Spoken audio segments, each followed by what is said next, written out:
찾아 함께 봉독하도록 하겠습니다. 요한복음 7장 37절부터 39절까지입니다. 명절 끝날 곧 큰 날에 예수께서 서서 외쳐 이르시되 누구든지 목마르거든 내게로 와서 마시라. 나를 믿는 자는 성경의 이름과 같이 그 배에서 생수의 강이 흘러나오리라 하시니 이는 그를 믿는 자들이 받을 성령을 가리켜 말씀하신 것이라. 예수께서 아직 영광을 받지 않으셨으므로 성령이 아직 그들에게 계시지 아니하시더라. 아멘. 그럴 때 사랑을 2배로 하라. 오늘 주님이 꼭 우리를 가르치시고 우리에게 하시고 싶은 말씀을 늘 묻습니다. 그때 이런 제목을 주셨습니다. 그럴 때 사랑을 2배로 하라.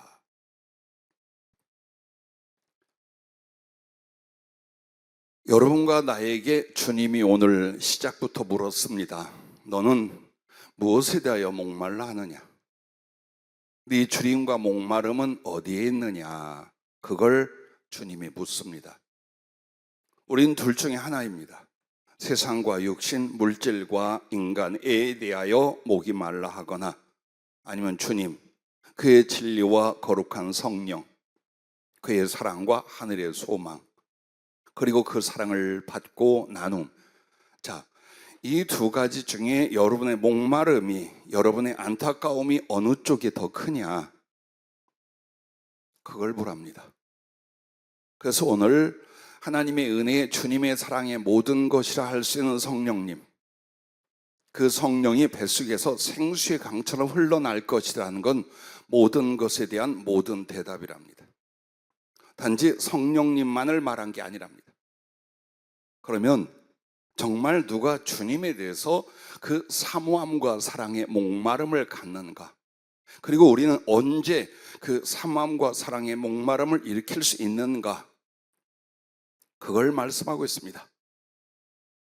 특별히 우리는 주님을 사랑한다고 말합니다. 그런데 주님을 사랑한다는 우리가 그 사랑의 진실과 풍성을 이루지 못하며 또 우리의 삶과 사역 속에서도 주님의 사랑을 크게 깨닫고 경험하지 못하는 것 같을 때 오늘 말씀을 기억하고 실천하실 수 있기를 바랍니다. 제일 먼저 첫 번째는 하나님께 잘못을 깨달았을 때 여러분은 어떻게 하십니까? 나의 죄나 실수를 깨달았다면 변명하지 마십시오. 만약 그것이 마음의 동의를 일으키지 못한다 할지라도 분명히 나의 실수, 허물, 잘못이라면 여러분이 그걸 들었을 때 혹은 그것을 보았을 때 변명하지 마십시오. 누구 때문이야? 그게 아니야. 절대로 그렇게 하지 마십시오. 왜? 하나님에 대하여 내가 잘못이 없다고 하는 말과 같습니다.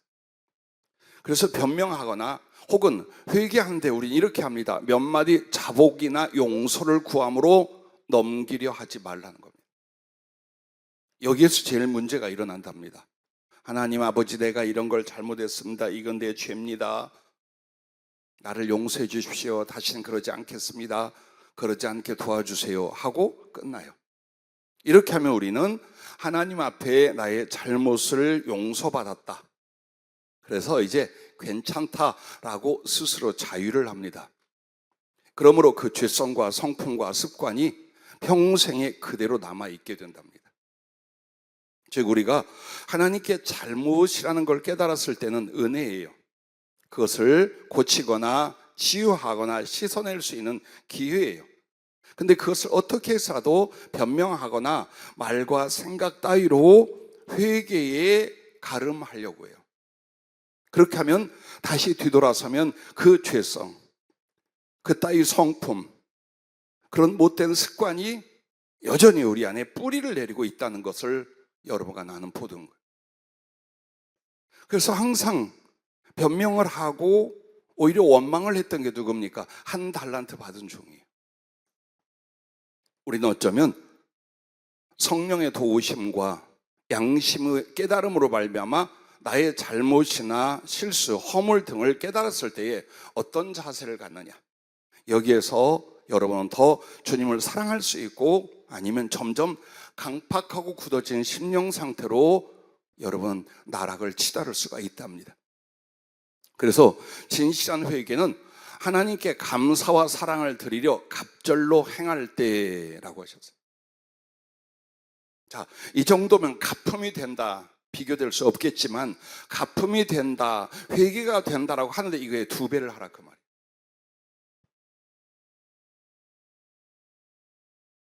그래서 주님에 대한 감사와 사랑을 갑절로 행할 때 죄성은 소멸되고, 소멸되었던 주님에 대한 사랑이 다시 소성이 된답니다. 그리고 진실과 충만의 단계로 그 사랑이 올라간답니다. 그런데 항상 우리는 우리의 죄나 잘못, 심지어는 우리의 마음과 성품 안에 있는 것들까지 알아요. 아는데 자꾸만 거짓말하고 변명을 하려고 합니다. 아니면 대충 얼버무려서 하나님께 고백을 하고, 자비롭고 긍휼이 풍성하신 주님이 내 마음과 처지를 아시겠지 하고 넘어가요. 그 바람에 여러분과 나는 점점 하나님 사랑을 소멸시키고 지워가는 생활을 하고 있다는 겁니다.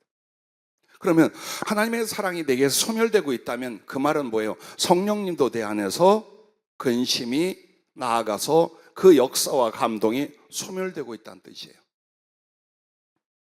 나의 자존심이나 의로운 척하기 위하여, 혹은 귀찮으니까 우리는 우리의 잘못과 죄를 깨닫고도 하나님 앞에 그냥 버틸랍니까? 아니면 정말 그것을 인정하고 아파하면서 오히려 이제는 감사와 사랑의 2배를 마치 갚듯이, 빚을 갚듯이, 혹은 목숨의 빚으로 여겨 주님 앞에 더 사랑으로서 행할 것이다.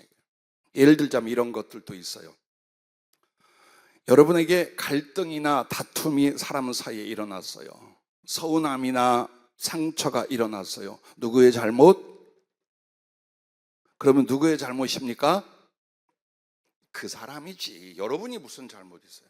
그죠? 그것이 그렇게 했지. 이렇게 하면 완악하고 강팍하여 절대로 주님 사랑이나 성령에 잡혀 변화 안 됩니다. 왜? 이 속에 원망과 서운함, 미운함이 딱 자리를 잡고 있어요. 안 바뀌어요. 성령은 주님에 대한 사랑과 영혼에 대한 사랑이 다시 소성될 때 함께 소성이 돼요.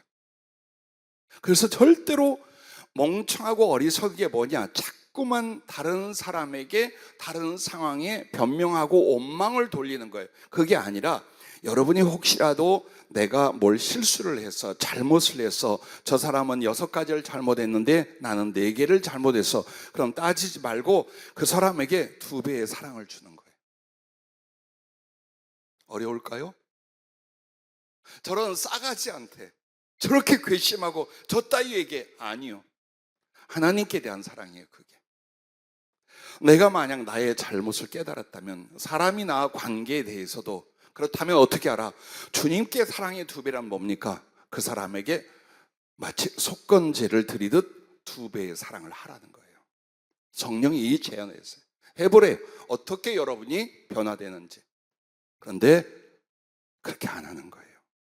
어떻게 살아도 나는 잘못이 없고 내가 옳으며 내가 먼저이며, 이것 때문에 주님의 사랑을 함께 받고 나눌 수도 없고 성령에 잡힐 수도 없다라는 겁니다.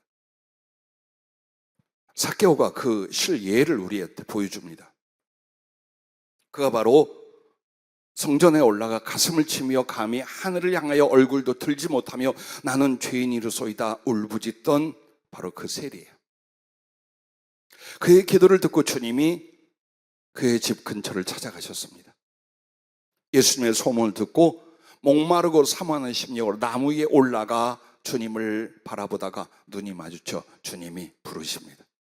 그리고 그 주님께서 오늘 내가 너희 집에 좀 머물러야겠다. 기꺼이 즐겁게 주님을 영접합니다. 그리고 나서 어떻게 됩니까? 주님을 영접하여 잔치를 베풀고 자기의 모든 소유를 가난한 자들에게 절반을 나눠주고, 혹시 자기의 인생과 직업을 인하여 억울함을 당한 자들에게 4배씩 나누어 주기로 그 모든 것들을 나눕니다. 왜? 주님을 기쁘시게 하고 사랑하여 회개의 열매를 맺었던 것입니다. 자, 회개 이렇게 하는 거예요. 변화 이렇게 되는 거예요. 그냥 예수님을 맞이하고 즐거운 시간만 가져도 그는 구원을 받을 거예요. 그런데 그의 양심과 그의 심령에는 예수님을 더 사랑하고 감사하고 기쁘시게 하고 싶었어요. 그리고 자기에게 있어서 고통과 죄의 원인이 바로 악자까지 뜯어모았던 재물에 있어요. 그래서 그 물질을 사랑과 긍휼과 자비를 위하여 싹 나눠지는 것이 바로 예수님을 향한 사랑의 갑절이라는 걸 알았어요. 그렇게 했어요. 영원토록 주님의 사랑, 주님의 칭찬, 구원과 하나님께 충성된 그릇으로 그는 쓰임을 받게 됩니다. 우리는 우리의 잘못과 실수 앞에서 회개한다 하면서 어떤 진실, 어떤 실천을 이루고 있는가를 보십시오. 자, 저울이 있습니다. 이쪽이 나와 세상과 죄고 이쪽이 주님과 그의 나라예요. 그럼 이 저울추가 내 쪽으로 치우쳐서 주님 저울 그 천정이 휙 올라가 있어요. 그래서 항상 내 중심적 세상과 죄 중심으로 사는 거예요. 그런데 내가 하나님께 잘못을 깨달았고 나서 주님께 감사와 사랑의 갑절을 드릴 때 이 저울추가 어디로 가는 거예요? 주님께로 가버려. 그리고 돌아가지 않는 거예요. 왜 우리는 자꾸만 세상과 세상의 염려 혹은 육신과 육신의 죄성에 대하여 돌아갈까요? 확실하게 선을 긋지 않은 거예요. 회개는 무엇이라? 갑절의 사랑으로 열매를 맺는 것이다. 그게 회개요. 그걸 통하여 주님과의 사랑의 깊이를 온전히 성취하고 진시한 사랑을 이루게 된다는 뜻이에요. 그러므로 행여나 여러분과 내가 말씀을 통하여 성령님을 통하여 혹은 나의 양심이나 누군가와 대화를 통하여 나의 잘못을 깨달았다. 아, 이건 내가 잘못된 거였구나라고 여러분이 깨달았을 때에 어떻게 하라? 대충 넘어가지 마라. 주님을 향한 감사와 사랑을 갑절로 행동해봐라. 어떻게 변화되나? 어떻게 그 주님의 사랑이 성령을 통하여 임하나 보라는 거예요. 제일 가슴 아픈 건 오늘도 주님이 여러분에게 굳이 상담을 해주라고 안 해요. 그냥 내 안의 긍휼 때문에 여러분을 만나 상담을 소위 하는 거예요. 왜? 설교 중에 다 나갔어. 근데 그 설교는 그렇게 중요하거나 기억하여 적용하려고 안 하는 거예요. 그래서 표적으로 여러분에게 오늘 이 본문과 그럴 때 사랑을 2배로 하라는 말씀의 제목은 아무 상관이 없어요. 자, 사람의 머리 아무 상관이 없어요. 그런데 성령은 그렇게 제목을 주고 말씀을 주고 본문을 준 뒤에 그걸 풀어주셔요. 그 이유가 뭐냐? 이 말씀을 받는 여러분에게 목사가 우리 교회에 이런 설교를 좀 해야 되겠구나. 오늘은 이런 것들을 좀 가르쳐 이걸로 안 한다는 그 표식이에요. 그 말은 뭐냐?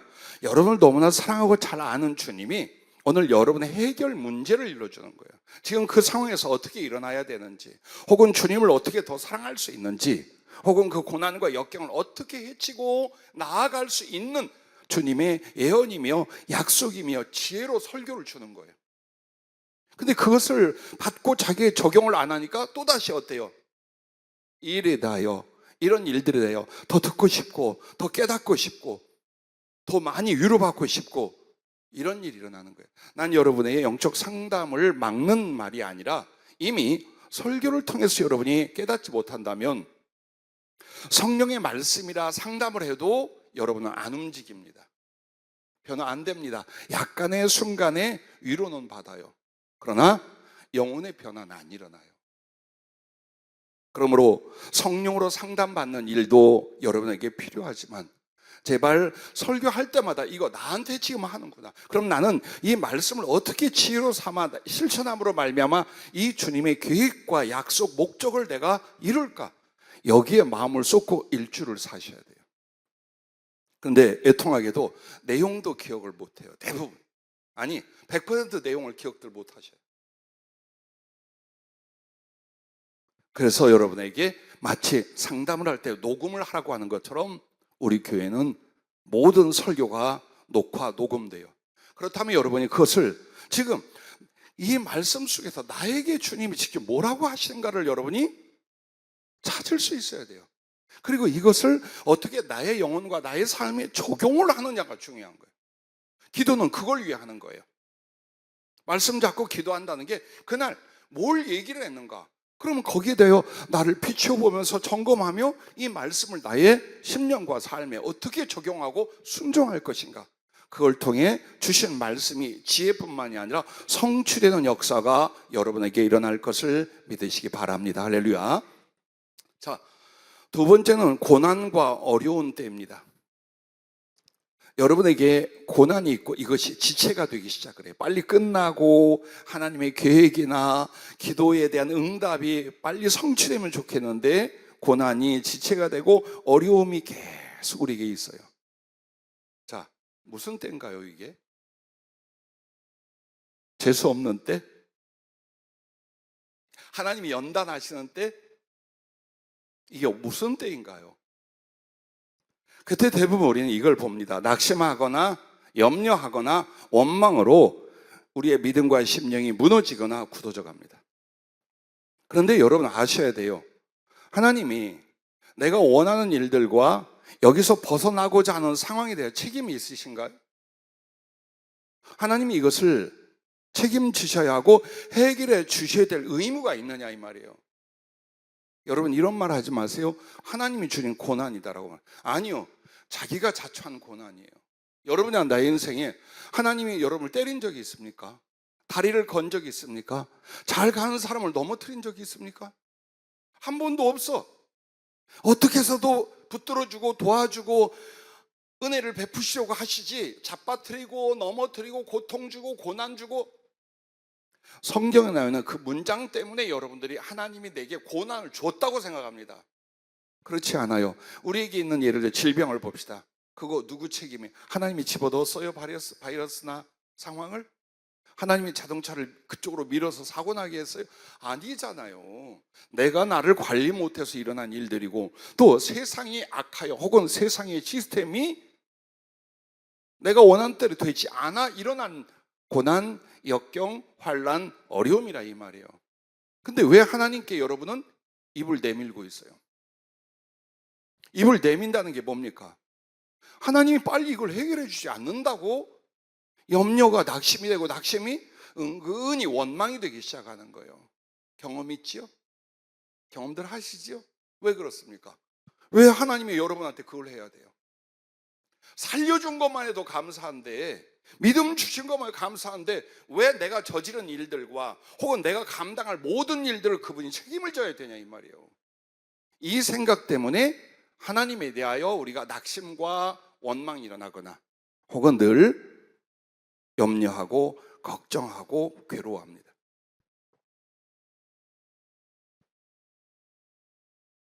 그러면 어떻게 해야 됩니까? 그 고난과 지체되는 상황에서 오히려 하나님을 갑절로 기쁘시게 하려고 하래요. 갑절로. 더 사랑하려고 하고 더 감사하고 더 충성하려 하는 거예요. 에베소 5장 10절처럼 주를 기쁘시게 할 것이 무엇인가 시험하여 보라. 바로 이 마음인 거야. 그래, 지금 내가 고통과 어려움이 왔어. 우리의 사업이 정말 힘들어. 그리고 또 어떤 시험과 상처의 일들이 너무 오랫동안 지체되고 있어. 어떻게 될까? 어떻게 될까가 아니라 무조건 그때 하나님을 더 2배로 사랑하고 2배로 기쁘시게 하랍니다. 이것이 지혜요. 그것을 뚫고 나가는 해결의 방법이랍니다.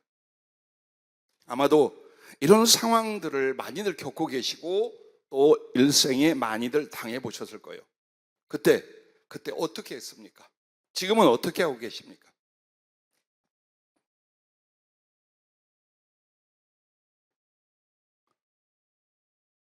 난 이런 말을 안 했으면 좋겠는데 꼭 여러분과 함께 나누고 싶어요. 안 했으면 좋겠는 애는 외부로 이런 말이 안 나갔으면 좋겠다는 뜻이고 여러분에게는 다시 한번 돌이켜보자는 뜻이에요. 우리 교회 오신 10분 중 9분 내지는 10분은 전부 다 언제 오느냐? 모든 것을 실패하거나 고난으로 들어가기 직전에 들어오셔요.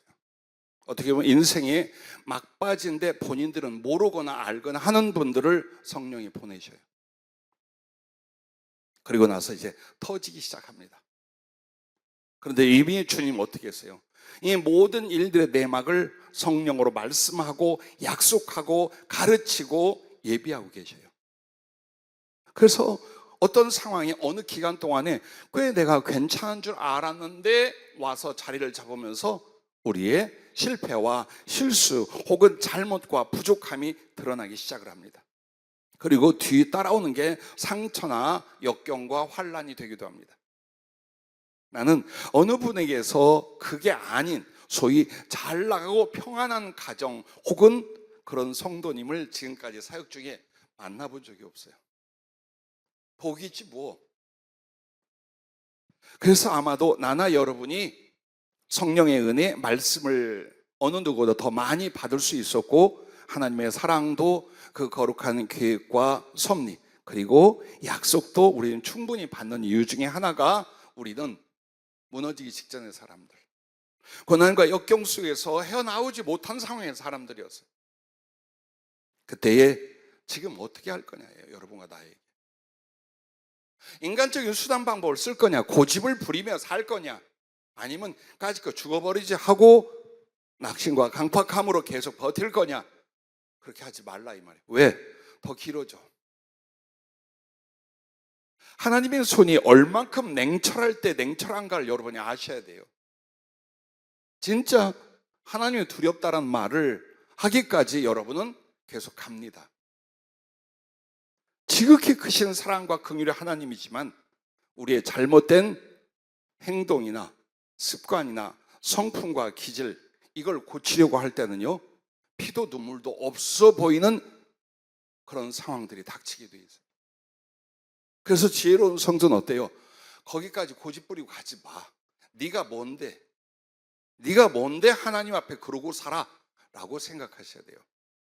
그래서 힘들고 어려울수록 나는 주님을 사랑하고 기쁘시게 하는데 갑절로 한다. 이게 생각과 말뿐만 아니라 나의 삶으로 행위로 내가 이렇게 들어간다 라고 하라. 주님은 이 말씀을 주셨습니다. 왜 그럴까요? 여러분이 자초한 혹은 우리가 세상에서 원치 않는 이 세상적인 환난과 어려움의 파도에 휩쓸렸단 말이에요. 근데 거기서 주님이 원하는 건 믿음과 사랑의 진보 딱 하나예요. 왜 그것을 쳐다보고 계셨을까요?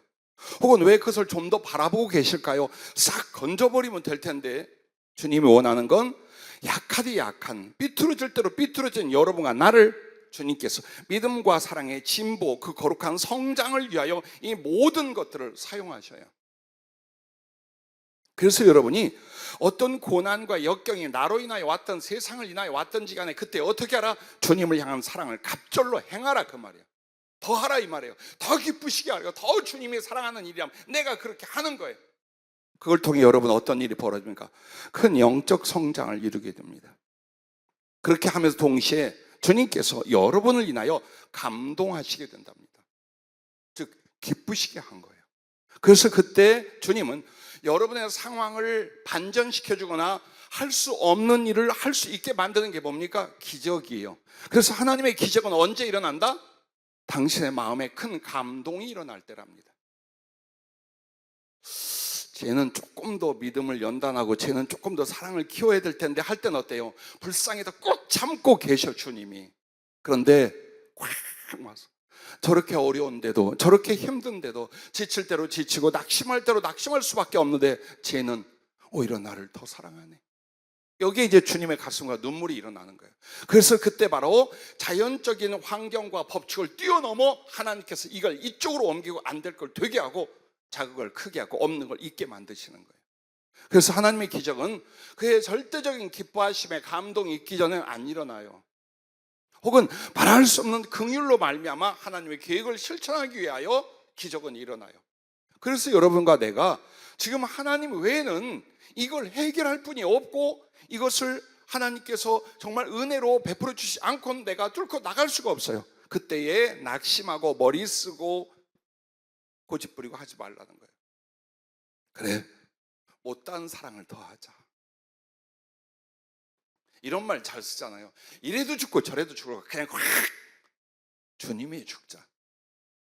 그 용기, 숨어있던 눌려있던 주님을 향한 사랑을 그 고통과 아픔에 대해 끄집어낼 수 있다면 그게 진짜 사랑이고 주님이 피눈물 흘리는 감동을 가지신다는 거예요. 그렇게 해서 여러분에게 주님이 지금 이 정도로는 하나님의 보통 섭리로 이루어질 수 있는 일이야. 여러분이 많이 기도 안 합니다. 그거는 주여 오늘 하루도 지켜 주옵시고 오늘도 차 운전대 보호해 주옵소서. 여기에 금식 기도하는 사람은 없어요. 그렇게 합니다. 그런데 여러분이 지금 아무리 기다려도 노력해도 기도해도 응답이 없어. 혹은 어려움과 고난이 꽉 자리를 잡고 있거나 혹은 태풍이 몰아치듯 시련이 오고 있어요. 믿음으로 참으면 지나가겠지. 안 지나가. 어떻게 하라는 거예요? 주님이 향한 사랑의 갑절을 행하라. 실천해라. 말로만 하던 너의 사랑, 말로만 하던 너의 충성, 이 어려운 때 해봐라 하고 주님이 기회와 길을 주고 계신 거예요. 요한일서 3장 21절부터 이렇게 말합니다. 사랑하는 자들아, 만일 우리 마음이 우리를 책망할 것이 없으면, 책망할 것이 없다는 건 주님을 사랑하고 영혼을 사랑했기 때문에 하나님 앞에서 담대함을 얻고 무엇인지 구하는 바를 그에게서 받나니, 이는 우리가 그의 계명을 지키고, 그의 계명은 내가 너희를 사랑한 것처럼 너희도 서로 사랑하라, 이 말입니다. 계명을 지키고 그 앞에서 기뻐하시는 것을 행함이라. 왜 주님은 모든 걸 다 들어준다고 그랬어요? 모든 걸 다 들어주면 기적이에요. 그게 기적이에요. 그럼 왜 그 기적을 행한다? 네가 나를 그렇게 기쁘게 했기 때문이다. 즉 주님의 거룩한 감동이 일어나 버린 거예요. 그래서 주님이 무엇을 구하든지 어느 상황이든지, 혹 우리의 실수와 잘못된 선택으로 저질러진 어려움일지라도 그가 극복해하고 회복해하고 넘치게 만들어 주신다, 이 말이에요. 그래서 우리에게 키가 뭐냐? 이럴 때일수록 하나님을 더 기쁘시게 하자. 정말 못다한 사랑을 실천하자. 흥정은 이렇게 합니다. 주님, 이 문제 해결해 주고 나면 내가 그 뒤에 주님을 위해 뭘 하겠습니다. 주님, 이걸 채워주고 나면 그 뒤에 내가 주님, 그건 흥정이에요. 하나님은 흥정할 뿐이 아니라 섬겨야 되고 경외할 하나님이에요. 그리고 그게 아니라도 천 가지 만 가지의 은혜와 생명의 사랑을 다 주셨어요. 그러므로 그때 내가 어려울 때 더 주님을 기쁘시게 하고 주님을 향한 사랑을 2배로 늘려보자. 이게 주님 앞에 하나님을 기쁘시게 하고 감동케 하여 기적의 응답을 이루기도 하고, 나는 어떻게 된다고요? 그 역경이나 고난 속에서 그 믿음이, 그 사랑이 여러분 어마어마하게 영적 성장을 이루게 만들어요. 제발 성장해야 되잖아요. 믿음의 성장, 사랑의 성장, 진리 안의 성장이 일어나야 되잖아요. 왜 그걸 여러분은 거룩한 욕심을 내지 않습니까? 옛날 모습이나 지금 조금 달라진 것을 요걸 자랑하고 있어. 세월이 그만큼 흘렀는데 믿음이라는 것, 사랑이라는 것, 진리의 지식과 실천이라는 것 정말 형편없는데도 아무런 꺼리낌도 없고 부끄러움도 없이 버티는 거예요. 주님은 여기에 목적이 있는 거예요. 이 영혼을 세우는 것, 목적이 있는 거예요. 그래서 혹시나 여러분과 나의 잘못 혹은 세상의 어려움을 겪는 고난과 역경 중에 하나님의 뜻은 믿음과 사랑의 진보를 이룰 것이다. 그런데 이 사람이 그 고난과 역경으로 낙심하고 걱정하고 원망해야 되는데도 감사하고 하나님은 사랑과 충성을 2배로 하고 있다. 거기서 이제 끝났다 이 말이에요. 그것은 더 이상 넌 고생할 필요가 없어. 넌 기다릴 필요가 없어. 너는 이제 더 아름다운 사랑의 일들, 더 큰 일들을 해야 돼 하고 옮겨놔 버리는 거예요. 장기판의 졸이 차가 되고 포가 되게 만드시는 거예요. 그게 바로 우리가 겪는 시련이나 어떤 하나님의 약속이 지체될 때에 오히려 그 하나님의 은총과 역사하심을 강력하게 일으킬 수 있는 지혜가 바로 이럴 때도 주님을 기쁘시게 하고 사랑하는 갑절을 행하라. 할렐루야. 여기에 있는 줄로 믿으시길 바랍니다. 요셉이 하나님의 꿈과 비전을 받았어요. 그런데 그 요셉은 어디로 들어갑니까? 종이 되어 팔려가고 감옥으로 들어가 13년을 삽니다. 그러면 충분히 낙심하고 원망하고 비틀어지고 하나님이고 뭐고 이렇게 될 수 있어요. 왜? 하나님의 약속과 예언을 받았어요. 그걸 안 받았다면은 살다 보니까 이럴 수 있고 못된 놈들 만나서 이 역경을 당하는 거 할 텐데, 하나님이 자기를 높이 들어 쓰실 것을 2번이나 보여줬어요. 그랬는데 그 뒤부터 일어난 일이 뭐냐? 형제의 배반으로 팔려가 종이 되고, 하나님의 뜻대로 산다고 했더니 억울한 누명을 쓰고 감옥에 가고, 거기서도 신실하고 성실한 하나님의 사람으로서 하나님을 경외하고 이웃을 섬겼는데도 끊임없이 13년의 세월이 지나가요. 왜 그렇게 하실까요? 왜 요셉에게 그렇게 허용했을까요? 바로 그 안에서 만들어질 믿음과 사랑의 거룩한 성장, 그 진보를 이루시려는, 왜? 그가 이룰 큰 일이 있어. 그가 하나님과 수없이 많은 사람들을 위하여 이룰 하나님의 큰 사역이 있고 큰 축복이 있고 큰 들어쓰심이 있어. 거기에 맞게끔 만드는데 그에게 고난이 필요했던 거예요. 역경이 필요했던 거예요. 그런데 그 고난과 역경 중에 주님이 거두시거나 꿍 하고 이를 불고 참는 것이 아니라 오히려 그 가운데 기뻐하고 감사하고 더 주님을 사랑하는, 고난과 역경 중에 오히려 주님을 더 기쁘시게 사랑하는 이 거룩한 영혼의 성장을 보고자 한 거예요. 그리고 나서 애굽이란 나라 전체의 권세를 그에게 줍니다. 주변 나라 사람들까지 수없이 많은 각 나라 지역의 인민들을 그가 다 살려내고 자기 가족 전체를 다 살려내고 하나님의 구속 사역의 연결의 다리점이 됩니다.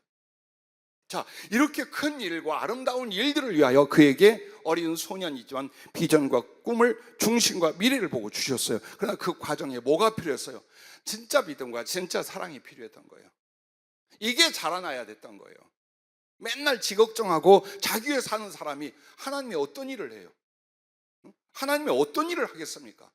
조금 더 주면 그것도 꿀꺽 갈 건데, 조금 더 주면 주머니에 넣고 안 열 건데, 그러다가 그 욕심으로 결국 세상으로 치우치거나 물질로 치우치거나 자아로 치우쳐버릴 텐데 주님이 왜 안 하는가를 보셔야 돼요.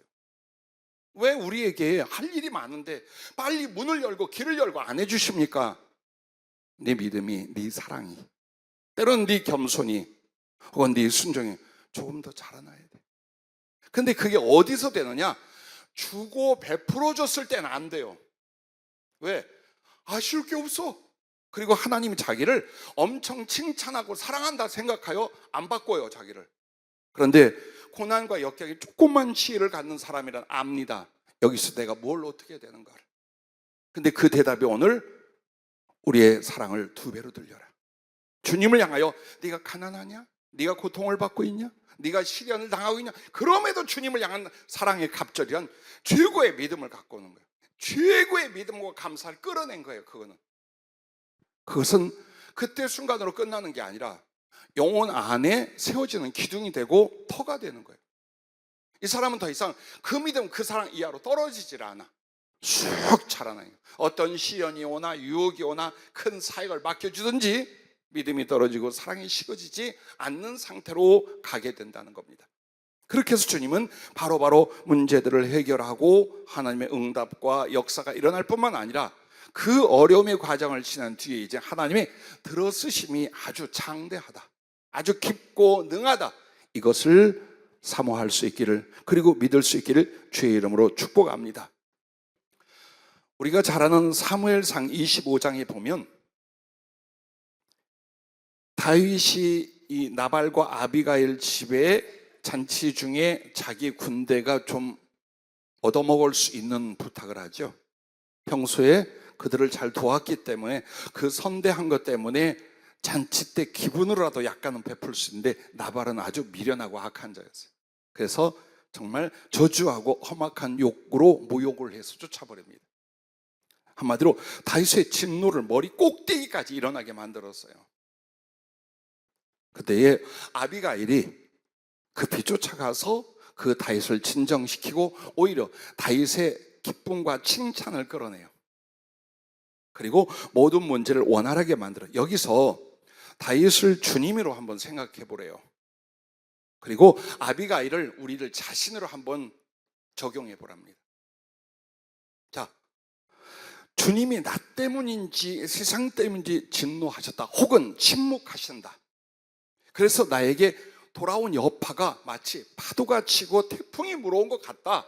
그때 여러분과 나는 낙심이나 염려나 원망으로 절대 들어가지 마라. 그때 마치 아비가일이 그 다윗을 향하여 오히려 겁을 먹거나 같이 미워해야 되는데 어떻게 합니까? 사랑을 2배로 합니다. 섬김을 2배로 합니다. 그래서 그 다윗을 인정하고 칭찬하고 깨우쳐서 진노를 멈추게 해요. 그리고 다윗과 젊은 군대에 먹을 것과 필요한 것을 아주 넉넉히 공급해 줌으로 위로를 합니다. 그러므로 다윗의 그 분노가 변하여 칭찬이 되고, 그리고 영원한 다윗의 왕비로 과부가 됐을 때 선택을 받습니다. 이게 다윗과 아비가일의 이야기를 한 게 아니에요. 주님과 우리 사이에 지혜가 뭐고 사랑이 뭔가를 가르쳐 주는 거예요. 역경이라 고난이라 정말 다윗처럼 주님이 진노하고 분노한 건 아니나 내게 닥쳐온 건 그런 고난이라 이 말이에요. 그런 역경이라 이 말이에요. 그때 여러분은 어때요? 그 문제를 해결할 주님을 갑절로 사랑해 드리는 거예요. 기쁘시게 드리는 거예요. 그걸 통하여 모든 걸 뛰어넘어 기적의 하나님, 긍휼의 하나님, 그리고 기분 파이신 주님께서 우리에게 받은 그 감격과 감동을 인하여 기적을 행하고 여러분은 성장하고 그 뒤에 더 멋지고 크게 들어 쓰심이 있다는 것을 잊지 마시기 바랍니다. 자, 마지막 세 번째는 더 주님을 사랑하려 할 때입니다. 여러분과 나의 마음에 아마도 평생에 어떻게 내 주님을 더 사랑할까? 어떻게 주님과 나 더 사랑으로 들어갈까? 그게 누구에게나 있을 거예요. 그리고 그것이 바로 성령 충만이라는 것, 성령 충만으로 말미암아 이루어진다는 걸 알 거예요. 절대로 인위적인 생각이나 감정이나 행위로 보이지 않는 하나님의 사랑을 내가 체험하고 그 사랑에 인격적 교제가 일어나고 그 사랑에 완전히 사로잡히던 일은 일어나지 않아요. 그럼 누가 주관을 해야 돼요? 하나님의 성령이. 오늘 말씀에 나오는 바로 우리의 뱃속에서 흘러 넘치는 그 성령님이 주님의 사랑, 주님의 구원, 그 기쁨과 실체를 경험하고 나누고 누리게 하신단 말이에요. 어느 정도로 충만하면 충만할수록이에요. 그래서 주님 사랑은 여러분, 성령, 주님 사랑 충만이란 말하고 성령 충만이란 말과 같아요. 말씀 충만이란 말과 성령 충만이란 말과 같아요. 하나님의 모든 충만하시기로 충만케 하는 충만과 성령 충만과 같은 말들이에요. 그러면 다 그렇게 주님을 사모하고 사랑하려고 하는데 왜 잘 안 되느냐? 왜 주님께 대한 사랑이 충만해지지 않으며 지속되지 않는가? 대부분 말과 생각과 감정으로 말미암아 주께 사랑을 드림보다 오직 자신이 그 사랑을 깨닫고 경험하려고 해요. 그러면서 내가 주님과 사랑하려고 한다, 혹은 주님을 사랑하려고 한다고 말해요. 잘 생각해 보세요. 주님 사랑을 내가 경험하고 깨닫고 즐기려고 하는 거예요? 정말 내가 주님을 사랑하려는 거예요? 이거 여러분이 결정하셔야 되는지. 물론 주님 사랑을 성령으로 경험하고 말씀으로 경험하고 내 안에 그것을 막 느끼는 거 중요해요. 그런데 그걸 내 주님을 사랑하는 것이라고 착각하고 있는지, 고집하고 있는지, 아니면 정말 내가 주님을 사랑하는 실천이 있는지, 그걸 나누어서 보라는 겁니다. 참 중요한 게 이거예요. 내가 말로 주님을 사랑한다 그래요. 생각 속에도 한다 그래요.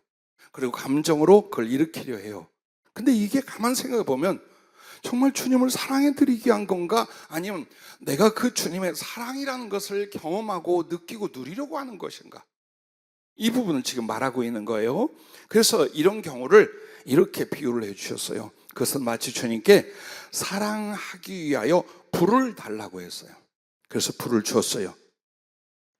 그런데 그 불을 쬐고 감상하면 그 아른거리. 저도 불멍을 좋아해요. 어려서 산골짜기에 살아본 적이 있어요. 아궁이에 나무 불을 지피는데 처음에 불을 지필 땐 마른 풀이나 나뭇잎 그리고 얇은 나뭇가지를 얹어요. 그렇게 하면서 호흡 불면 이제 그게 타잖아요. 그 다음에 조금 굵은 거 삭정해서 나중에 불이 크게 붙으면 이제 생나무도 집어넣어요. 근데 희한한 매력이 있어요. 거기에 쪼그리고 딱 앉아서 나무를 지피고 있으면 그 나무 타는 냄새가 어느 향기하고 비교가 되지 않는데 굉장히 매력이 있어요. 지금도 어디를 지나가다 차에서 창문이 열렸는데 그 나무 불 타는데, 산불 말고 집에서 밥 지을 때에 아궁이에서 그 연기나 불탄 냄새가 딱 들면 수십 년의 추억이 다 기억이 나요. 그리고 그 불이요, 이상하게 빨려 들어가요. 정말 보고 있노라면 마음속에서 갖가지의 생각들과 감정들이 순화되기도 하고 힘이 나기도 하고 희한한 경험을 해요. 자, 예를 들어서 주님이 내가 주님을 사랑하기에 불이 필요합니다 해서 주었어. 그랬더니 아유 따뜻해. 근데 하고 멍하고 빠졌어. 그래서 그 불의 정취를 감상만 하고 있는 거예요. 그러면서 나는 이 불로 말미암아 주님을 사랑한다고 생각한다는 거예요. 아니요. 그럼 사랑은 어떻게 하냐? 그 불이 계속 꺼지지 않도록 내가 연료를 더하고 주께 드릴 음식을 장만해서 주님께 섬겨드리는 거예요. 이게 사랑이래요. 근데 우리는 불만 원해. 그리고 그 불을 느끼고 불을 감상하는 것으로 주님과 나의 사랑이라고 하는 거예요. 아니라는 거예요. 그 불을 더 지펴서 충분히 거기에 내가 주님을 위하여 드릴 음식을 장만할 수 있도록 그 불을 사용하는 거예요. 그래서 주님이 이걸 직접 가르쳐 주면서 여러분과 내가 짐작하는 요한복음 21장 9절에 부활하신 주님 찾아오시죠. 밤새 고기잡이 한다고 헛수고하고 그 추위와 피곤함 속에 제자들이 주님을 보고 옵니다. 근데 그때 육지에 올라보니 숯불이 있는데 그 위에 생선이 놓였고 떡도 있더라. 여러분과 내가 주님처럼 하는 거예요. 성령이나 말씀으로 우리가 주님 사랑을 경험했어요. 알았어요. 그리고 막 가슴이 뜨겁고 느려. 그리고 끝. 이게 바로 불을 달라 해서 불 쬐고 불만 감상하고 마는 거래요. 그럼 이제 뭐가 있어야 돼요? 그 주님의 사랑을 알았고 주님의 사랑을 내가 경험했으면 이제 사랑의 실천이 있어야지. 그게 주님을 더 사랑하는데 이 사랑의 수과 실천이 작을수록 점점점 우리는 더 강한 자극을 원해요. 이게 위험한 거예요. 성령과 말씀을 통해 여러분은 더 강한 자극으로 예수님의 사랑을 느끼기를 원하는 거예요. 그리고 이게 안 되면 괴로워하거나 낙심하거나 혹은 주님 나를 사랑 않는다고 생각하는 거예요. 여러분, 성령 안에서 끝도 없이 있어요. 그 사랑의 감격, 사랑의 감각은요 수도 없이 경험할 수 있어요. 그러나 중요한 건 그것은 경험이지 주님을 더 사랑하는 건 아니라는 거예요. 이제 그 성령으로 혹은 말씀으로 주님의 사랑을 알았거든. 어때요? 사랑의 실천, 사랑의 수고로 들어가라 이 말이에요. 주님을 위하여 뭘 할 것인가요? 어떤 생각이냐가 아니라 무엇을 수고하고 희생하여 주님을 기쁘시게 하고 주님을 사랑할 것인가. 그 주신 은혜를 가지고 난 어떻게 사랑의 실천, 사랑의 수고를 할 것인가. 이것으로 들어가는 것이다 라고 가르쳐 주셨습니다. 그러므로 여러분과 내가 주님을 더 사랑하려고 한다면 연구하는 것도 필요하고 기도로서 성령의 교통도 필요해요. 근데 이 모든 것들에 앞서는 머리는 뭐가 돼야 되냐? 주님을 대접하고 기쁘시게 할 것을 갑절로 행하는 거예요.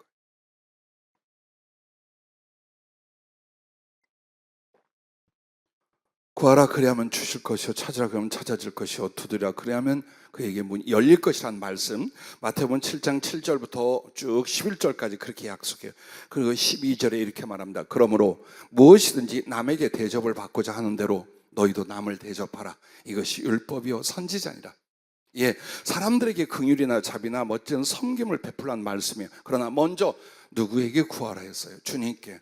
누구에게 두들기라 했어요? 주님께. 그럼 그 주님께 대접을 받고자 하는 거예요. 그렇다면 너도 주님께 대접을 받고자 하면 좀 너도 주님을 대접해봐라 이 말이에요. 왜? 사랑은 쌍방이에요. 그렇죠? 주님만 사랑하면 짝사랑이에요. 그렇다고 나 혼자 사랑하면 역시 짝사랑이에요. 그런데 주님과 나의 진짜 연합되어 완전하고도 영원한 사랑을 한다면 나도 주님을 섬기고 주님도 나를 섬기는 일이 같이 일어나야 된다 이 말이에요. 부디 여러분 주님이 아니면 해결할 수 없는 일들 앞에 있으십니까? 주님의 사랑이나 도우심이 더 필요합니까? 이참에 그러므로 나는 더 주님을 사랑하려고 한다면 주님을 오히려 더 어려울 때 대접하고 섬기려 하십시오. 주님을 기쁘시게 사랑하는 것을 2배로 늘려보십시오. 그러면 여러분이 사랑을 알고 경험했던 그 느낌이나 그 기억보다 나의 사랑은 20배가 될 거랍니다. 그리고 나를 향한 주님의 사랑은 200배가 되리라. 이렇게 표현하셨어요. 즉 주님을 여러분이 더 사랑한다면, 더 사랑하기를 원한다면 뭔가를 더 많이 깨닫고 느끼는 것에 머물지 말라 이 말이에요. 사랑을 행동해라. 그 사랑을 실천해라. 그 사랑의 희생을 더해서 한번 네가 해봐라. 그리고 나면 물밀듯 감당하지 못할 주님의 기쁨, 주님의 사랑, 주님의 감동이 내 영혼에게 나타나기 시작하는 거예요. 그래서 여러분과 나에게 주님 뭐라고 그랬어요? 나의 계명을 가지고 지킨 자라야 나를 사랑하는 자니 나를 사랑하는 자는 내 아버지께 사랑을 받을 것이요 나도 그를 사랑하여 그에게 나를 나타내리라. 여기 이 말씀이 이루어지는 사람이 누구예요? 정말 그 계명을, 주님 사랑, 영혼 사랑을 실천하는 사람들이에요. 더 사랑의 수고를 한 사람들에게 아버지의 사랑과 주님의 나타내 주심으로 말미암아 그 사랑의 깊이를 온전히 이룰 것이라는 약속이에요. 근데 우리는 이걸 안 한단 말이에요. 자꾸 머리와 가슴으로만 경험하려고 하는 거예요. 그리고 그 경험이 많으면 마치 내가 예수님을 많이 사랑한, 아니야, 그건 경험이에요. 그건 경험이지 주님 사랑은 못해요. 얼마나 그분을 위하여 수고할 수 있는 거예요. 얼마나 주님을 위하여 희생할 수 있는 거예요. 그게 사랑의 깊이와 높이와 너비와 길이에요.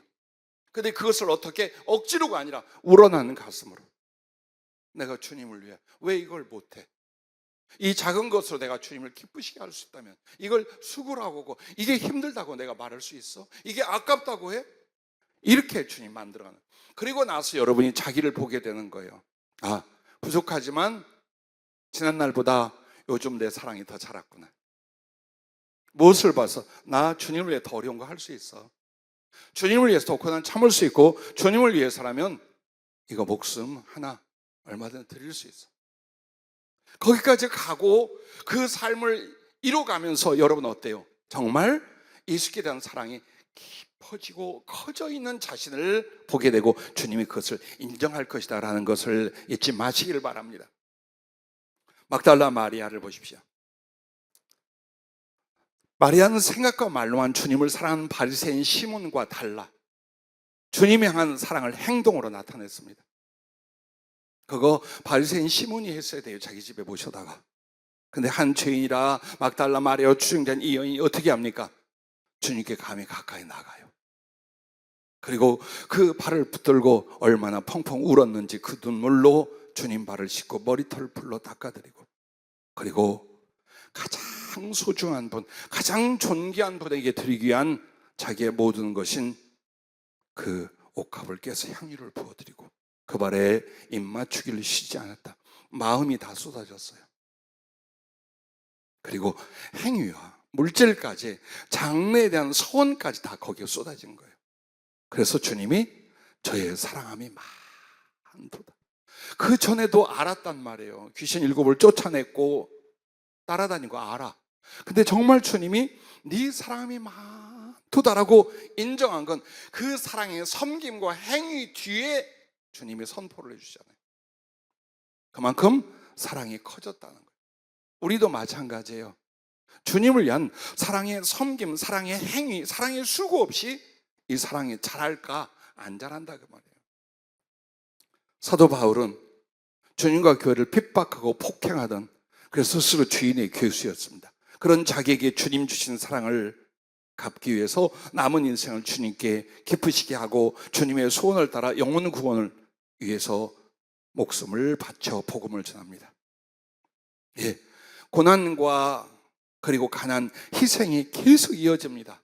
그런데도 그의 영혼 속에는 마치 배에서 생수의 강이 흘러나오듯 주님과 사랑이, 그리고 그 사랑의 감동과 거룩한 역사가 끊임없이 성령으로 나타납니다. 왜? 그렇게 고생하고 핍박받고 가난하고 배반당하는데 왜 저렇게 기쁠까? 왜 저렇게 미친 사람처럼 감동하여 살까? 그게 진짜 주님에 대한 사랑이었고, 그 사랑에는 주님의 보상이 혹은 주님의 함께 하심이 있었던 거예요. 남들이 알지 못하는 사랑의 비밀, 사랑의 경험, 사랑의 실천이 주님과 바울 사이에 매일 하늘나라까지 이어져 있었던 거예요. 그걸 어찌 물질로 평가하며 사역의 크기로 평가하겠어요? 난 여러분들이 거룩한 가치관과 그리고 하나님 앞에 사상이 있기를 바라요. 이것이 옳아. 하나님을 경외하고 예수님을 사랑하는 건 이렇게 사는 거야. 이것이 값진 거야. 이걸 위해서 다른 걸 버릴 수 있고 희생할 수 있어. 라는 여러분의 거룩한 철학이, 가치관이 서셔야 돼요. 아니면 계속해서 사람이나 물질, 환경에 따라 뒤집어지고 엎어지고 뒤집어지고 엎어지고 못 헤어나옵니다. 그 파도에서 절대로 헤어나올 수가 없어요. 죽는 그날까지 내가 생각한 대로, 내가 경험하고 내가 필요한 대로 하나님을 생각하고 하나님과의 사랑을 생각하게 돼요.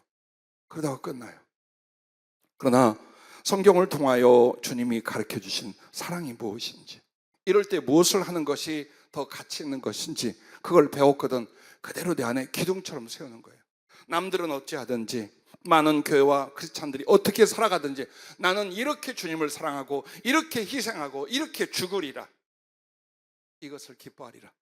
그게 여러분과 나에게 세워져야만 돼요. 그래야 사람을 인하여, 환경을 인하여 좌우되지 않게 된다는 것을 잊지 마시길 바랍니다. 그러므로 사도 바울은 고린도후서 12장 15절에 이런 고백을 합니다. 내가 너희 영혼을 위하여 크게 기뻐함으로 재물을 사용하고 또 내 자신까지도 내어주리니, 그렇게 사랑하고 베푼다 이 말이죠. 너희를 더욱 사랑할수록 나는 사랑을 덜 받겠느냐. 예, 이 주님의 사랑을 더 받기 위하여 우리는 오늘도 이 땅에서 그 사랑을 실천하고 주님을 기쁘시게 하는 삶의 수고와 헌신을 하는 것이다, 그 말이에요. 그리고 교회의 고린도서 16장 22절을 통해 사도 바울은 외칩니다. 만일 누구든지 주를 사랑하지 아니하면 저주를 받을지어다. 우리 주여 오시옵소서. 예, 너무 극단적인 말 같잖아요. 만일 누구든지 주를 기독교인이라 말하는데, 하나님의 자녀라 말하는데, 예수 믿는다 말하는데 예수님을 사랑하지 않아. 세상과 물질과 자기를 더 사랑해. 그렇다면 무슨 말을 하는 거예요? 만일 누구든지 주를 사랑하지 아니하면 저주를 받을지어다. 우리 주여 오시옵소서.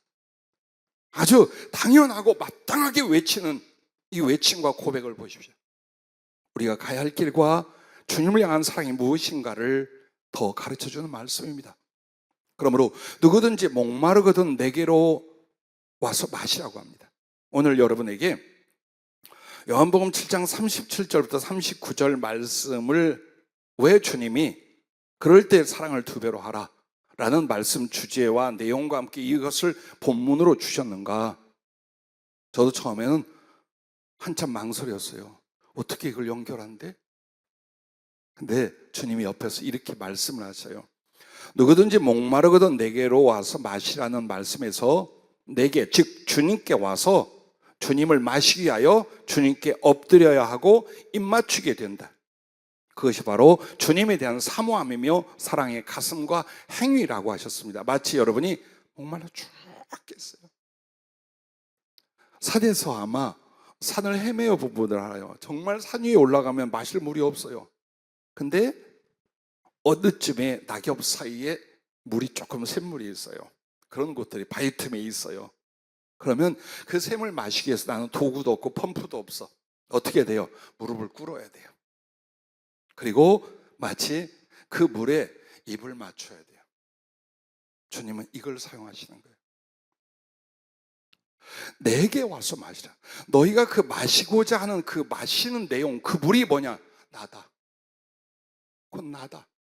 네가 진짜 나를 사랑하는 사모함이 없으면, 그리고 와서 엎드리고 입을 맞추는 사랑의 행위가, 수고가 없다면 내가 네 안에 사랑으로 들어갈 수 있겠느냐? 그 얘기를 하시는 거예요. 그렇게 해서 주실 성령을 말하는데 주님은 계속해서 그 표현을 이렇게 하는 거예요. 우리가 그렇게 주님을 사랑할 때 그 사랑을 기뻐하사 배에서 생수의 강이 흘러나오게 하시는데, 그것은 성령 안에서 주님의 사랑과 그 기쁨이며 그 사랑을 이룰 수 있는 모든 능력이라고 하셨습니다. 주님과의 진실한 사랑과 그 사랑을 실천할 때 아버지의 사랑을 받게 되고 주님을 나타내 주시니 그것이 성령 충만이며 끝없는 생수의 강이 흘러넘치는 영혼과 삶이 되는 것이라고 가르쳐 주셨습니다. 예, 왜 이 말씀을 사용했을까요? 사랑이란 사모함과 목마름으로 시작합니다. 그리고 그 가슴이 행동으로, 삶으로, 행위로 나타나게 하는 겁니다. 그때에 그 사랑의 깊이와 진실을 보고 주님이 당신과 당신의 사랑을 우리에게 부어주고 그 사랑을 실천할 수 있는 능력과 삶을 또한 우리에게 주시는 것입니다. 이것이 성령 충만이에요. 이것이 주님 사랑 충만이라는 것입니다. 그러므로 주님이 우리에게 언제나 바라시는 것은 고린도후서 8장 7절 8절 말씀에 보면 너희의 사랑의 진실함을 증명하고자 함이로라 라는 사도 바울의 가르침이 있어요. 그래요. 여러분과 내가 항상 주님을 사랑합니다, 감사합니다, 영광 돌립니다 다 하잖아요. 주를 위해 죽겠습니다. 그렇다면 그 사랑의 진실함을 증명해 보라는 거예요. 주님 이거 받자는 거예요. 너 그렇게 나 사랑한다면 네 삶으로 한번 살아봐. 네 수고로, 네 희생으로 한번 해봐.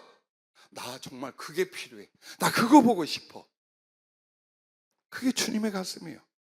그래서 여러분과 나도 감정이나 말과 생각으로 머물지 말고 우리의 삶의 수고와 실천으로 내가 주님을 사랑하는 그 사랑의 진실함을 증명해야 된다는 것과 그 다음에 그것은 하나님 앞에 내 영혼과 내 신앙 안에 맺는 풍성한 열매예요. 빌립보서 4장 17, 18절에 말하는 것처럼 풍성한 열매를 주님은 원하셔요. 나에게 당신을 씨로 주셨어요. 그 씨가 나무가 되고 열매를 맺을 수 있는 모든 사랑과 은혜를 주셨어요. 그런데 그 나무가 열매를 못 맺어? 주님하고 상관이 없어요. 그때부터. 그래서 여러분의 인생과 나의 인생은 어때요? 사랑의 수고, 사랑의 실천이라는 열매를 풍성히 맺어 주께 드리는 것이에요. 이것이 바로 받으실 만한 향기로운 제물이요 하나님을 기쁘시게 한 것이라고 말합니다. 말씀을 끝맺으며 아쉬워 여러분과 나 돌아봅니다. 지금이 어느 때입니까? 주님을 더 사랑하려고 여러분이 애쓰고 기도할 때입니까? 혹은 고난과 역경이 몰려왔거나 하나님의 계획과 비전에 약속은 받았지만 이루어지지 않는 지체됨의 연단 속에 있습니까? 여러분과 내가 딱 할 수 있는 지혜, 그리고 그걸 해결하여 더 높은 곳으로 올리시는 하나님의 사랑과 능력의 기회는 바로 그때 사랑을 갑절로 실천하라입니다. 기도하겠습니다.